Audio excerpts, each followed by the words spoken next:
नमस्कार दोस्तों। किसी हाईकोर्ट का सिटिंग जज अगर ये कहे कि ये देश बहुसंख्यकों की इच्छा पर चलेगा तो उसका मतलब क्या है? और वो भी तब जब वो सिटिंग जज वीएचपी और आरएसएस की तरफ से आयोजित किसी कार्यक्रम में शामिल हो या उस कार्यक्रम में शामिल हो जिसमें वीएचपी और आरएसएस से जुड़े बहुत सारे लोग और वकील हो और वहां से पोडियम से वो सिटिंग जज इस तरह की बातें करे जिससे लगे कि एक धर्म विशेष को वो टारगेट कर रहे हैं। वो सिटिंग जज जो संविधान के कस्टोडियन है, जिनका कहा बहुत मायने रखता है, जो देश में संवैधानिक व्यवस्था के हितों की हिफाजत के लिए हाईकोर्ट में, कल को हो सकता है सुप्रीम कोर्ट जाए, वो सिटिंग जज अगर इस तरह का बयान दें और उस बयान के साथ अगर देश भर में बवाल हो तो इसका मतलब क्या है? इसी को समझने के लिए आज इलाहाबाद हाईकोर्ट के एक सिटिंग जज शेखर कुमार यादव का एक बयान है स्क्रीन पर जो आप देख रहे हैं। भारत बहुसंख्यकों की इच्छा के अनुसार चलेगा। इसके अलावा कुछ और उन्होंने कहा है। वीएचपी के कार्यक्रम में गए थे, स्क्रीन पर उनके बयान के कुछ हिस्से आपको सुनाता हूं और इससे समझिए कि क्या उनके निशाने पर एक धर्म विशेष के लोग हैं और अगर उनके बयानों से कोई हिंदू राष्ट्र की ध्वनि निकलती है और कोई सिटिंग जज क्या इस तरह की बात कर सकता है और करता है तो क्या संवैधानिक दायरे का उल्लंघन नहीं करता है? उन्होंने कहा कि हम अपने बच्चों को जन्म से ही सहनशीलता और दया सिखाते हैं। हम उन्हें जानवरों और प्रकृति से प्यार करना सिखाते हैं। दूसरों के दर्द से हमें दुख होता है, लेकिन आप ऐसा महसूस नहीं करते। क्यों? आप मतलब मुस्लिम। जब आपके सामने आप उनके सामने जानवरों को मारेंगे तो आपका बच्चा सहनशीलता और दया कैसे सीखेगा? और इसके अलावा उन्होंने बहुत सारी बातें और भी कही जो इलाहाबाद में वीएचपी की तरफ से आयोजित एक कार्यक्रम में कही। शेखर कुमार यादव इलाहाबाद हाईकोर्ट के सिटिंग जज हैं। उनका अगर संक्षिप्त परिचय आपको बता दें तो 1990 में उन्होंने वकालत की पढ़ाई की, उसके बाद वहां एडवोकेट बने। दिसंबर 2019 में इलाहाबाद हाईकोर्ट में वो अपर न्यायाधीश बने। मार्च 2021 में इलाहाबाद हाईकोर्ट में स्थायी जज बने और उनका एक फैसला कुछ साल पहले और विवादित और चर्चित हुआ था जब गो हत्या के एक आरोपी को जमानत देने के मामले में उन्होंने जजमेंट में जो बातें लिखी और जो कहा उस वक्त कि गाय को राष्ट्रीय पशु घोषित कर देना चाहिए। गाय को लेकर उन्होंने कुछ और बातें कही थी। गाय को के घी से यज्ञ करने पर बारिश होती है और इससे सूर्य को विशेष ऊर्जा मिलती है और ये विशेष ऊर्जा बारिश का कारण बनती है। गाय ऑक्सीजन छोड़ने वाला एकमात्र पशु है और इसलिए गाय को राष्ट्रीय पशु घोषित कर देना चाहिए। ऐसी बहुत सारी बातें उन्होंने तब कही थी और तब भी वो विवादों में आए थे। लेकिन ये जानकारी मिल रही है कि कई बार ऐसे मौके आए जब इस तरह की बातें बोलते हैं और ऐसे कार्यक्रमों में शामिल होते हैं। एक उनका मैं देख रहा था भारत समाचार यूपी का चैनल है, उस पर एक इंटरव्यू में भी अखंड भारत और ऐसी बहुत सारी बातें वो कर रहे थे जो आमतौर पर इस देश के हिंदुत्ववादी संगठनों से जुड़े लोग, आरएसएस, वीएचपी, बजरंग दल से जुड़े लोग या बहुत सारे बीजेपी से जुड़े नेता करते हैं। उसी तरह की भाषा, उसी तरह के भाषण वो देने के लिए कुछ दिनों से विवादित रहे हैं, जिसमें ये उनका चर्चित भाषण भी है। इसका क्या मतलब है? जो शुरू में मैंने कहा कि क्या संविधान के कस्टोडियन के तौर पर एक सिटिंग जज इस तरह की बात कह सकता है कि देश बहुसंख्यकों की इच्छा के अनुसार चलेगा? और अगर कह रहे हैं तो इसका क्या मतलब है? हमारे साथ खास मेहमान है एनके सिंह साहब, उनको जोड़ते हैं। उनका एक छोटा सा भाषण का टुकड़ा भी हम आपको सुनाएंगे कि उनके टारगेट पर जो उनकी ध्वनि आ रही है उनके भाषण से, उसमें क्या है। साथ में ये भी बता दें कि जब 2 दिन पहले खबर आई थी विश्व हिंदू के परिषद के कार्यक्रम में जस्टिस शेखर यादव जाने वाले हैं, तो बहुत सारे सीनियर एडवोकेट्स हाईकोर्ट के, सुप्रीम कोर्ट के, उन्होंने ट्वीट किया था और लिखा था, ऐतराज जताया था कि कैसे कोई सिटिंग जज इस तरह से वीएचपी के कार्यक्रम में जा सकता है। इंदिरा जयसिंह ने जैसे ट्विटर पर लिखा था, what a shame for a sitting जज to actively participate in an event organised by Hindu organisations on its political agenda. और उसके बाद जब यह खबर आई कल देर शाम और आज सुबह से जब वायरल है, तो असदुद्दीन ओवैसी और बहुत सारे लोग लिख रहे हैं कि अगर जस्टिस की ये राय है तो सिर्फ अल्पसंख्यक समुदाय के लोग उनसे न्याय की उम्मीद कैसे करें। यही लिखा है असदुद्दीन ओवैसी ने कि भारत का संविधान बहुमतवादी नहीं बल्कि लोकतांत्रिक है। लोकतंत्र में अल्पसंख्यकों के अधिकारों की रक्षा की जाती है। जैसा अम्बेडकर ने कहा था कि जैसे राजा को शासन करने का कोई दैवीय अधिकार नहीं है, वैसे ही बहुमत को भी शासन करने का कोई दैवीय अधिकार नहीं है। ऐसे में भाषण न्यायिक निष्पक्षता पर सवाल उठाता है। बीएचपी के कार्यक्रमों में भाग लेने वाले व्यक्ति के सामने अल्पसंख्यक न्याय की उम्मीद कैसे कर सकते हैं? इसी तरह की राय बहुत सारे लोग लगातार दे रहे हैं। तो पहला सवाल एनके सिंह साहब, संक्षिप्त परिचय उनका मैंने दिया कि उनके बयान आपने भी सुने और गौर किया होगा, इसकी व्याख्या आप कैसे करते हैं एक सिटिंग जज के तौर पर, अगर ऐसा वो कहते हैं तो?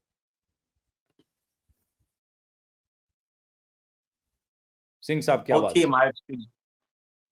आमतौर पे मैं सुप्रीम कोर्ट के कॉलेजियम के विवेक का हिमायती हूँ और काफी दिनों से हूँ, लेकिन आज पहली बार लगा जब ये जज साहब का स्टेटमेंट सुना कि नहीं, कॉलेजियम के पास विवेक नहीं है। और दूसरा ये लगा कि ये हिंदुत्ववाद की फैक्ट्री की कुछ फंडामेंटल प्रॉब्लम है क्या? इसका फर्मा ही लगता है कि बिल्कुल टेढ़ा है। उसमें से कैसे कैसे लोग निकल रहे हैं और कहां कहां पहुंच रहे हैं, ये देख के अब तो डर लग रहा है। जज साहब को कम से कम एलिमेंट्री लॉ तो मालूम ही होगा ना। जज साहब कह रहे हैं कि भारत बहुसंख्यकों की इच्छा अनुसार चलेगा। जज साहब, आपने क्या फंडामेंटल राइट में आर्टिकल 25 से लेकर 30 तक नहीं पढ़ा है, जो माइनॉरिटी राइट्स को प्रोटेक्ट करता है?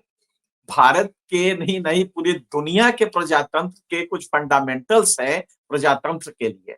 ये 4 तत्वों से चलता है मेजॉरिटी रूल।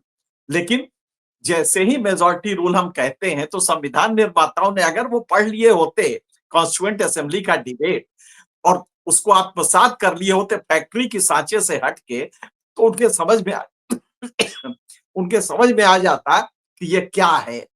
पहला होता है मेजॉरिटी रूल, दूसरा होता है recognition of minority rights. Minority rights की पहचान और उनका सम्मान।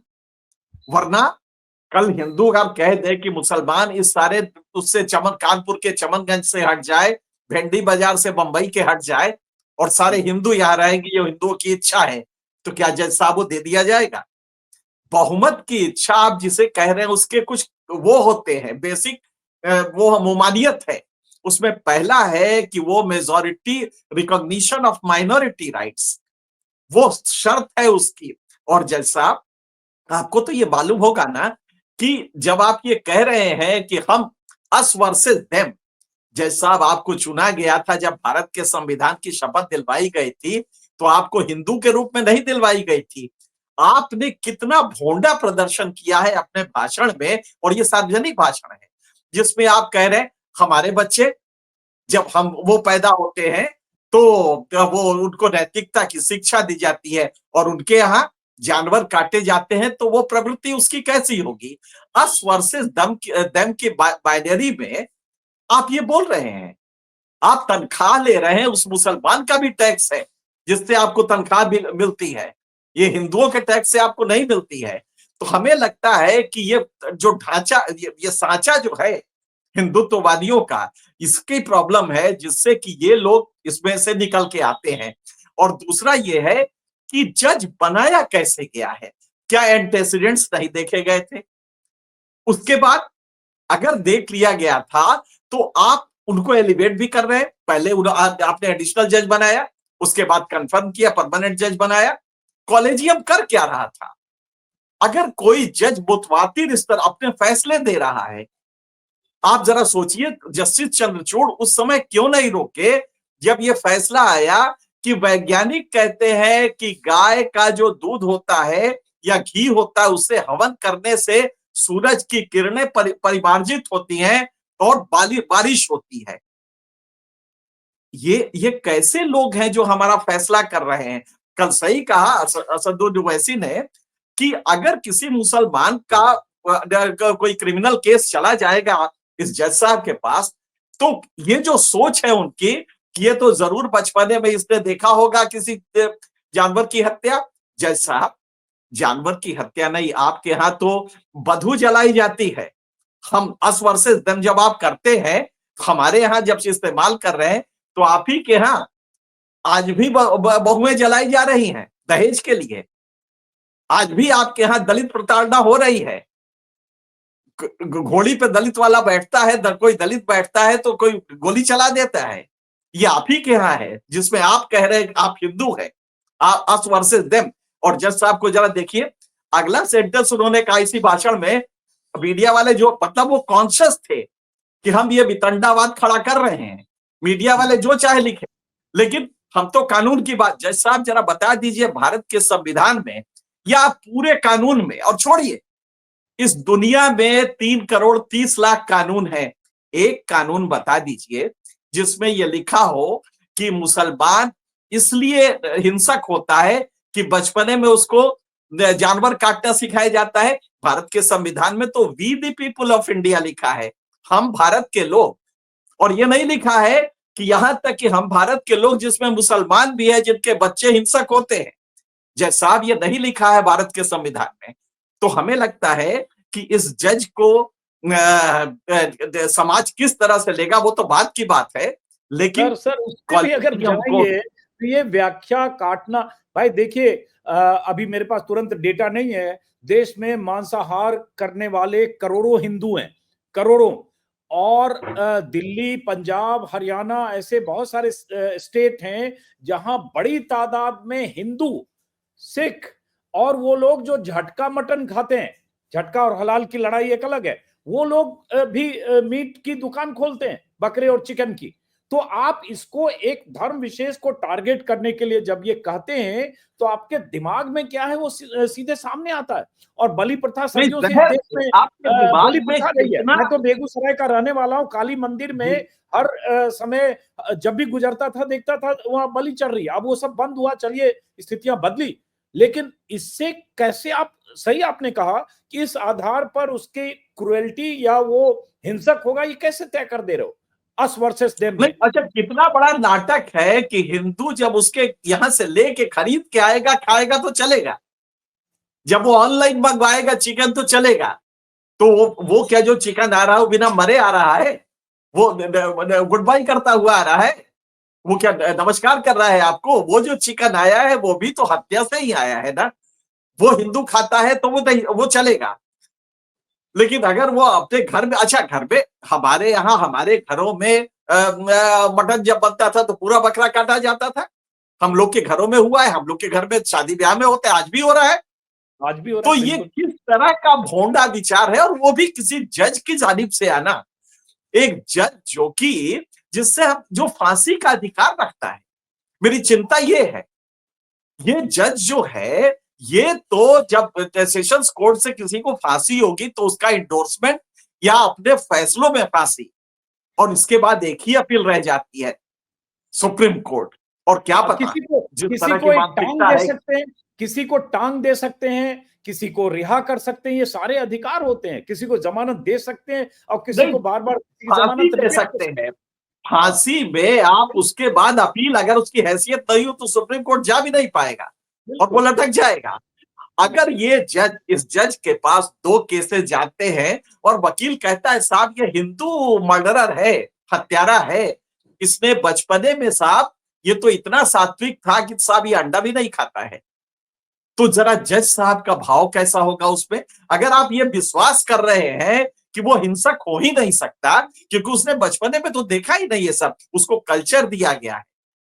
आप कितना वैज्ञानिक आपका सोच है कि आप कल्चर को इस तरह से ले रहे हैं, दैट उसको डिटर्मिनेंट मान रहे हैं किसी की पर्सनालिटी का, उसके कंडक्ट का। तो हमें लगता है कि अब ये डरावना होता जा रहा है इस देश में। कोई ये नया नहीं है, इस तरह के पहले भी आ चुके हैं, लेकिन आज के दौर में जब ये जज आ रहे हैं और इस तरह की भावना पब्लिकली, एक तो सही कहा है कि विश्व हिंदू परिषद जैसे हम लोग नहीं जाते हैं, हम लोग को जब भाषण देने के लिए बुलाया जाता है जहां ही लिखा रहता है ब्राह्मण समाज, हिंदू समाज, हम लोग इमीडिएटली कहते हैं नहीं भाई, ये तुमने ब्राह्मण हिंदू कर रखा है, इसमें कहाँ आएंगे। तो हम लोग तक नहीं जाते हैं जबकि हमने कोई शपथ नहीं ली है। लेकिन या आप आइडियोलॉजिकली सोचिए कितना खतरनाक हो सकता है। और जज साहब कॉन्शियस चैलेंजिंग मोड में कह रहे हैं कि मीडिया चाहे जो लिखे, मीडिया चाहे इसको जैसे ले जाए, लेकिन हमने तो कानून की बात की है। क्या जज साहब एलएलबी तो किया होगा ना, हम्म। एलएलबी इलाहाबाद यूनिवर्सिटी से किया है आपने, तो इलाहाबाद तो ठीक ठाक यूनिवर्सिटी मानी जाती है। अब पता नहीं ये फैक्ट्री कैसी है जहां की ये सब बन रहा है, और वहां पे आप कह रहे हैं कि हिंदू को बचपने से सिखाया जाता है दया। आपने कभी देखा है? जरा कभी तो पढ़ लीजिए मनुस्मृति, स्मार्त ग्रंथों को पढ़ लीजिए, उसमें दलितों के प्रति क्या भाव है। आपको एक ही श्लोक इसी कानून गिवर है, स्मार्त ग्रंथों में सबसे मकबूल माना जाता है मनुस्मृति। हम श्रौत ग्रंथों की बात नहीं करते हैं, स्मार्त ग्रंथों में सबसे मकबूल कानून लॉ गिवर माना जाता है मनुस्मृति। और आप शायद इसके भी हिमायती हो कि हिंदुस्तान मनुस्मृति के हिसाब से चले। तो जज साहब, मैं आपको सिर्फ एक ही श्लोक सुना के बताता हूं जो काफी मकबूल माना जाता है। शूद्रो ही धन साध्य, नहीं, यहां से शुरू करते हैं आपको। किसी शूद्र के पास संपत्ति इकट्ठा नहीं होनी चाहिए, क्योंकि धनी शूद्र घमंडी हो जाता है और ब्राह्मणों का अपमान करने लगता है, ब्राह्मणों को कष्ट पहुंचा सकता है, इसलिए उसे धन संचय नहीं करना चाहिए। दूसरा सुन लीजिए साहब, दूसरा है एकमेव ही शूद्रस्य, एकमेव तु शूद्रस्य, तू माने केवल, एकमेव मतलब एक ही, एकम एव, एकमेव तु शूद्रस्य, कहा गया शूद्रस्य प्रभु कर्म समादिश, प्रभु ईश्वर ने एक ही आदेश शूद्रों के लिए दिया है, केवल एक आदेश है। क्या आदेश है? एतेषाम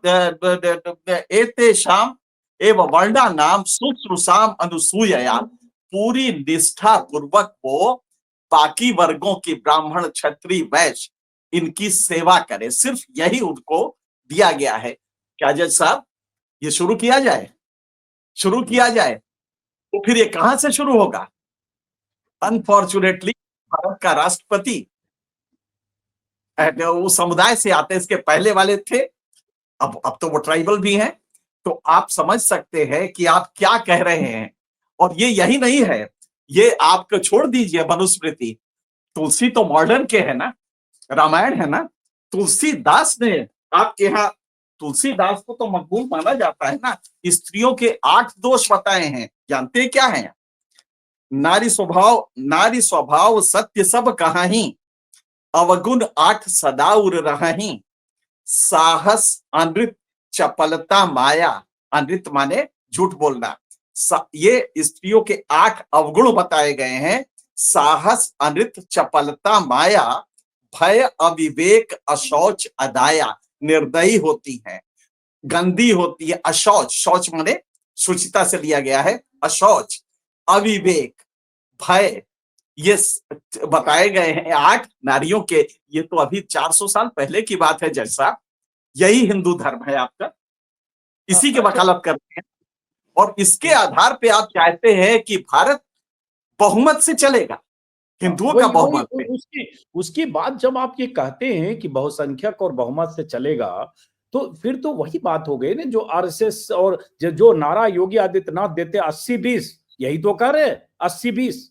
तो एक तरह से आप वो कट्टर हिंदुत्ववादी नारे की को रीडिफाइन कर देते हैं अपने हिसाब से। और कट्टर मतलब इतना कटभोंडा लग रहा है कि कोई जज की कुर्सी पे बैठा हुआ भी ये भावना व्यक्त कर सकता है सार्वजनिक रूप से। आप घर में रखिए, आप अपने घर में जो भाव रखते हो रखिए, लेकिन जब ये आप कन्विंसिंग रूप से समाज को देते हैं तो एक मैसेज जाता है, और तब आपकी इमेज बनती है, आपके प्रति जो विश्वास होता है वो कैसे होगा कि कल जब कोई मुस्लिम को हिंदू ने मारा या हिंदू को मुस्लिम ने मारा, ये केस आपके सामने दंगे का आ जाएगा। अगर मान लीजिए कि आपके पास दिल्ली दंगों का केस आ गया, अगर मुजफ्फरपुर दंगों का केस आ गया, आपका भाव क्या होगा? तो मुझे लगता है कि ये देश के लिए डरने वाली नहीं, इसको करेक्टिव मेजर्स लेने चाहिए, इसके करेक्टिव मेजर्स होने चाहिए, जैसे कि गवर्नर के लिए होता है कि रिकॉल कर लिया जाता है, जजेस के लिए भी अब कानून बनना चाहिए कि जैसे ये बहकी बातें करे इमीडिएटली इनको रिकॉल करो। इसके लिए ये जो व्यवस्था की गई है कि साहब स्पेशल बहुमत होगा, संसद में होगा, उसमें होगा, ये छोड़ के रिकॉल द इरेंट जजेस, ये जो बहुत मेमोरी बड़ी बात जजेस है। हैं इनको रिकॉल करने का नियम बनाया जाना चाहिए, ताकि कॉलेजियम रिकॉल करने की भी शक्ति रखे और इस तरह की बहकी बातें करने वालों को रिकॉल किया जा सके।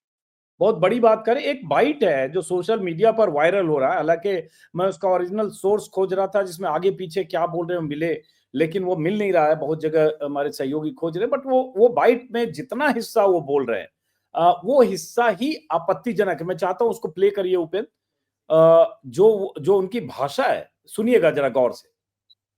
लेकिन जो कठमुल्ला है, जिसे कह लीजिए आप, शब्द गलत है लेकिन कहने में गुरेज नहीं है, क्योंकि वो देश के लिए घातक हैं, बिगाड़ने वाले लोग हैं, जनता को भड़काने वाले लोग हैं, देश आगे न बढ़े इस प्रकार के लोग हैं, उनसे सावधान रहने की जरूरत है।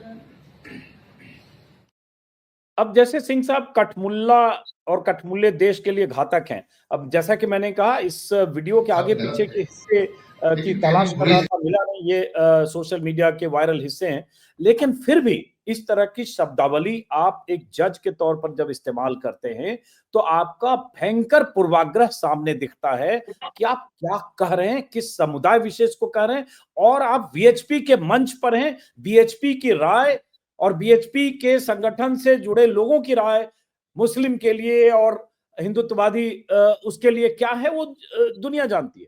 तो ये भी एक दरअसल खतरनाक ये जो फैक्ट्री है अजीत जी, इस फैक्ट्री की बड़ी भारी प्रॉब्लम है।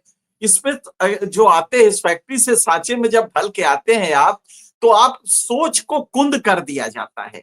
ये इन्हीं का नहीं है, ये जो उस फैक्ट्री से आता है उसकी सोच को बिल्कुल कुंद कर दिया जाता है, ताकि वो एक जॉन्डिस स्टाइल से देखना ही शुरू। अब जरा सोचिए, कट मुल्ला, मुल्ला कौन होता है ये जानते हैं हम, कट है मतलब कि रिजिड है, तो जब दोनों को जोड़ के बनाएंगे तो कट मुल्ला तो आपने कहा, लेकिन ये बात आपने किसी हिंदू फेस के लिए नहीं कहा, कट मुल्ला कहा है। उसी तरह से आप लगातार अस वर्सेस देम की भाषा बोल रहे हैं, हमारे यहाँ उनके यहाँ। आपके यहाँ सब कुछ सही है जज साहब, सब कुछ सही है। जातिवाद का जो दंश है आप देख रहे हैं आज भी चल रहा है, ये क्या चलेगा? और आप नहीं, ताज्जुब नहीं, करेंगे अगर पर जज साहब ने जातिवाद ही थोड़ा नहीं, सा पढ़ा हो। जय श्री राम बोल के मारा गया है, लिंचिंग हुई है, चाहे चोरी के आरोप में जी कोई पकड़ा गया, चाहे कोई रिक्शा वाला। वो कौन सा, जी कहां से जय श्री राम के नारे के साथ वो आक्रामकता, उग्रता आएगी कि किसी को पीटते पीटते आप मार दें या किसी को मजबूर कर दें जय श्री राम बोलो और उसकी नहीं, दाढ़ी टोपी के साथ लिंचिंग की स्थिति पैदा जिन्होंने कर। पहलू खां, तबरेज वगैरह को मारा, पहलू खां, तबरेज, जुनैद, इन अखलाक सब को मारा, वो लोग भी तो अपने घर में नहीं देखे थे हिंसा ना, उन्होंने भी तो नहीं देखा था, लेकिन उन्होंने घर में जाके और मारा, उनको सड़कों पे मारा।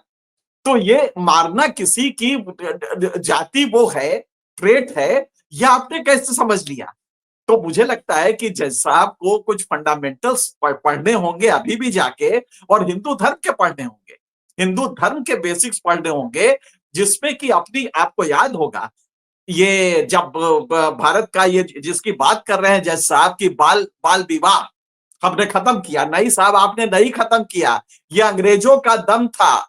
जब 1924 में ये सिलसिला चला तो जो सबसे ज्यादा गवर्नर्स वाइसराय काउंसिल में विरोध हुआ था वो हिंदुओं ने किया था सबसे ज्यादा। कह रहे साहब अगर 8 से ये 10 साल से ऊपर का उम्र कर देंगे तो जितने भी जमींदार है लड़कियों को लेंगे ही नहीं, शादी नहीं करेंगे, और हिंदू धर्म में बड़ी गड़बड़ हो जाएगी। सबसे मुसलमानों ने बिल्कुल नहीं किया, मुसलमान जो रिप्रेजेंटेटिव थे उन्होंने विरोध नहीं किया था। बाल विवाह का विरोध जो सबसे ज्यादा हुआ था हिंदू रिप्रेजेंटेटिव से किया था, और उसकी वजह से 6 साल ये कानून रुका रहा। तब 1929 में आया बाल विवाह, और उसमें भी खास करके दक्षिण के जो कट्टर ब्राह्मण, जिसको आप कहते हैं कठमुल्ला, तो कठ ब्राह्मण अगर कुछ होता हो शब्द, तो कठ ब्राह्मण जो थे वहां पे जो रिप्रेजेंटेटिव थे उसमें एक अयंगर थे, इन लोगों ने विरोध करके कि साहब आग लग जाएगी हिंदुओं में जिस दिन आपने बालिका का विवाह 10 साल से ज्यादा उम्र किया। आप जरा सोचिए 10 साल के बच्ची का विवाह हिंदू धर्म में उससे ऊपर नहीं बढ़ना चाहते थे, क्योंकि वो नहीं चाहता था वो या जो ऊपर का वर्ग है। तो आप इतने घृणित उसमें थे, आप अपने गरेबान में झांक के तो देख, कभी पढ़ा तो हुआ सती प्रथा, दिवराला सती कांड अभी भी हम लोग भूले नहीं है। अभी तो ये सब हाल तक 4 दशक तक पहले तक होता रहा है। लेकिन चलिए उस पर जाए बगैर, अब बहुत बात उस पर, चूंकि आपको भी कहीं जाना। अब एक सवाल, जो ये बयान है, मुझे ये चिंतित करने वाला बयान है, बहुसंख्यक के हिसाब से ये देश चलेगा। ये एक तरह से संविधान के खिलाफ एक जज का दिया गया बयान है। संविधान के खिलाफ एक जज की बगावत है जो कहे कि देश बहुसंख्यकों की इच्छा के अनुसार चलेगा, जिस संविधान में हिंदू, मुस्लिम, सिख, ईसाई हर धर्म के लोगों को समान अधिकार है। तो फिर ये क्या कह रहे हैं? और ये शपथ लिया था, या बाकी जो न्यायिक ऊंची कुर्सी पर बैठे हैं, उनका क्या दायित्व बनता है इसके बाद? नहीं, जब शपथ लिया तभी ये पढ़ाया गया था कि ये देश संविधान से चलेगा, बहुसंख्यक की इच्छा से नहीं चलेगा। और ये एलएलबी का बेसिक वो होता है, आप लॉ कम से कम इतना तो जानिए, बहुसंख्यकों की इच्छा से नहीं चलता। ये पूरी पार्लियामेंट चाहे तो भी नहीं चलेगा। पूरी पार्लियामेंट में 543 लोग अगर चाहे कि मुसलमानों को उनके फंडामेंटल राइट्स हटा दिए जाएं, तो ये नहीं हो सकता जज साहब। और इसीलिए कभी फैसले में हिम्मत कर दीजिए कि आर्टिकल 25 से लेके 30 तक को खत्म कर दीजिए कि नहीं साहब, ये माइनॉरिटी राइट्स है, ये बहुसंख्यक नहीं चाहते हैं। किस तरह का भोंडा आपका ये सोच है आपकी, कितनी विकृत सोच है। मुझे लगता है कि इनको तो फिर से एक बार ले जाके, और एक तो रिकॉल करना चाहिए, ऐसे जजेस को रिकॉल करने का प्रावधान कानून में होना चाहिए कि इरेंट जजेस अगर इस तरह के हैं तो उनको रिकॉल करिए और उनको फिर से बेसिक्स पढ़ाइए लॉ की। क्योंकि अगर ये इस तरह चलता रहा तो क्या पता कॉलेजियम की मूर्खतापूर्ण फैसलों से आने वाले दिनों में ऐसे लोग सुप्रीम कोर्ट पहुंचे और या पहुंचे हो। तो हमें लगता है कि इसको बहुत जल्दी करने की जरूरत है, वरना देश, आप सीरिया की हालत देख रहे हैं, ये देश सीरिया बनने जा रहा है। अब ये जज साहब जो हैं शेखर यादव, ये तो लगातार ट्रेलर दे रहे हैं। मतलब अभी तो इन्होंने बहुसंख्यकवाद की बात की, लेकिन उसके पहले भी उनके फैसले, बयान, ऑब्जर्वेशन मैं देख रहा हूं, जिसमें उनके जो गाय वाला जिक्र किया कि गाय को राष्ट्रीय पशु घोषित कर दिया जाना चाहिए, और निहायत ही अवैज्ञानिक तरीके से उसमें यह कह देना कि प्रत्येक आहुति गाय के घी से आहुति देने की परंपरा है, जिससे सूर्य की किरणों को विशेष इन्होंने ये भी कहा कि गाय ऑक्सीजन लेती है, ऑक्सीजन छोड़ती है। एकमात्र ये पशु वैज्ञानिक लिखा है, गाय ऑक्सीजन छोड़ने वाला एकमात्र पशु है, ये भी इन्होंने कहा। अब पता नहीं किस वैज्ञानिक और कहां से रिसर्च से कहा, और तब भी बहुत लानत मलामत हुई। तो ये तो प्रवृत्ति लगातार दिख रही है ना कि आप किस डायरेक्शन में सोचते हैं। अकल को अभी उनकी सर्विस मेरे ख्याल से 2 साल है। आज अगर हम इसको इग्नोर कर गए, आज हमारे सिस्टम ने अगर इसको इग्नोर किया, तो ये देश सीरिया बनने से आप रोक नहीं सकते। ये हिंदू सीरिया स्टेट बन जाएगा। बेहद खतरनाक है ये। इस तरह की प्रवृत्ति को न केवल एग्जाम्पलरी पनिशमेंट के साथ, एग्जाम्पलरी रिटेलिएशन के साथ, एग्जाम्पलरी स्टेप्स के साथ इस प्रवृत्ति को रोकना पड़ेगा। मतलब मुझे नहीं लगता है कि इससे कम इसके लिए कुछ कहा जा सकता है, क्योंकि ये करेक्टिव मेजर्स की जरूरत है, सिस्टम में भी, इंडिविजुअल में भी। क्या कोई हाई कोर्ट का जज ये हिमाकत करके चला जाए और वो कल से फैसला देगा? आज सोमवार है, जज साहब बैठे होंगे, फैसला दे रहे होंगे। क्या इसपे भी ये फैसला करने के अधिकार इनके बहाल होने चाहिए? जो जज ये कह रहा है कि भारत में बहुसंख्यकों की इच्छा के अनुसार चलेगा, ये अल्ट्रा वायरस कॉन्स्टिट्यूशन है। सिर्फ इतना ही नहीं है कि कॉन्स्टिट्यूशनल वायरस के खिलाफ है, ये हकीकत ये है कि ये तो हमारे मतलब बिट्रेयल है, हमारे जो तमाम वो होते हैं उसका बिट्रेयल है। तो मुझे लगता है कि इस पे पूरे सिस्टम को ध्यान देना होगा, वरना ये देश अगर इन लोगों के साथ रहेगा तो खतरनाक मकाम पे पहुंच जाएगा। चलिए, बहुत बहुत शुक्रिया एनके सिंह साहब।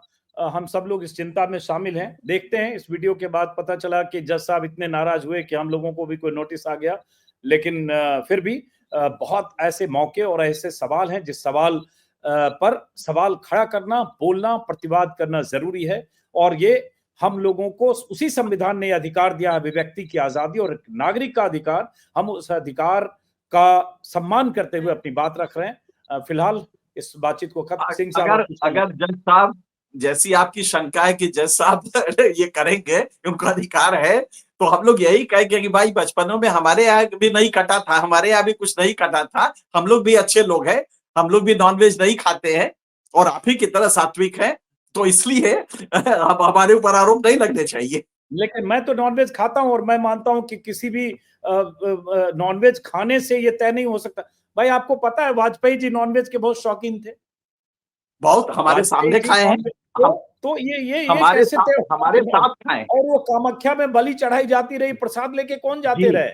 शुरू में मैंने कहा ना कि काली मंदिर पर हमने बलि चढ़ाते हुए दशहरा में और हर मौके पर उसमें देखा है, विजयदशमी को बलि चढ़ाते हुए, और अभी भी। और उसको प्रसाद कहा जाता है जी बिल्कुल, उस मटन को प्रसाद कहा जाता है। हाँ, और इतने, अगर कोई हिंदू कातिल है और ये तिहाड़ जेल में और अलग अलग जगहों पर 302 में जो बंद होंगे, क्या सब टेस्ट हो गया कि सब वेजिटेरियन थे? सॉरी, वो नॉन वेजिटेरियन थे, वो मुर्गा बकरी खा के वो कत्ल करके पहुंचे जेल। ये सब मूर्खतापूर्ण बातें हैं। चलिए, बहरहाल इस बातचीत को यहीं खत्म करते हैं, फिर मुलाकात होगी और हम इस चिंता में हम सब लोग शरीक हैं। देखते हैं। नमस्कार।